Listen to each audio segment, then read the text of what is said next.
The Sunday laws will be imposed globally. Nobody will be able to buy or sell but those that take that mark. Even that death decree will come down. Now, I want to give you a quick reminder. Click on the top right, start your free trial as a beltoftruth.tv subscriber. All access. Enjoy the whole series. Back to the clips. I know I said this last time. It was a long time ago. And some of these things you have to say again and again. Nobody has the mark of the beast right now, because we're not to that stage in the narrative yet where the mark of the beast is imposed and enforced. No buy, no sell, death decree. When we get there, that's when people, sadly, will have the mark of the beast. Nobody has to, by the way. You don't have to. You don't have to be afraid, like, am I going to take it? Am I going to have it? Am I going to be lost? There's no fear in love. Perfect love drives out all fear. And Jesus has given us every needed provision for our salvation. And we can follow Him, follow the Lamb wherever He goes. So I know this is an intense message. I get it.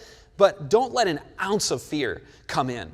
Because, the devil is going to sow that. He's going to sow the uncertainty. He's the accuser who comes and says, oh, you need to be worried. No, we don't need to be worried.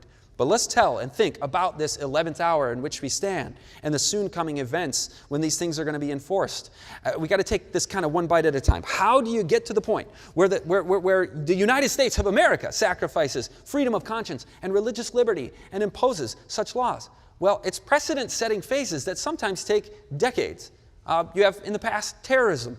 Terrorism is followed by a national security state, empowering further actions that would have been considered authoritarian just generations before, with NSA data collection and enemy combatant designations where a citizen can be declared to be an enemy combatant, removing all constitutional freedoms and habeas corpus in the Bill of Rights. You get pandemics, and as a response, sort of a biomedical authoritarian state springs into action and begins to germinate.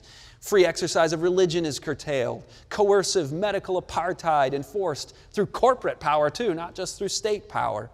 How about LGBTQIA activism? You get a decade of that, and all of a sudden freedom to speak in public is curtailed on public forums, extinguished and labeled as hate. Hate speech that violates community standards, and it's completely outlawed in some countries. So you can see how quickly freedom can give way. And how both sides of the aisle are capable of this, by the way. It's not a political comment. We should never be yoking up with parties and political ideologies. And this history is a warning on how we may need to keep our principles Christ-centered, biblically centered, and liberty-centered. But Thomas Jefferson said, experience hath shown that even under the best forms of government, those entrusted with power, what happens? Well, power corrupts, right? Absolute power corrupts absolutely. He says, those entrusted with power have in time, and by slow operations, it's like a frog in the pot, they pervert things into tyranny. Now, when I read that quote years ago when I was teaching political science, I thought about the direction things have already gone and how much further yet you need to go in order to get to that Revelation 13 scenario. And you're going, we're in America's 11th hour right now.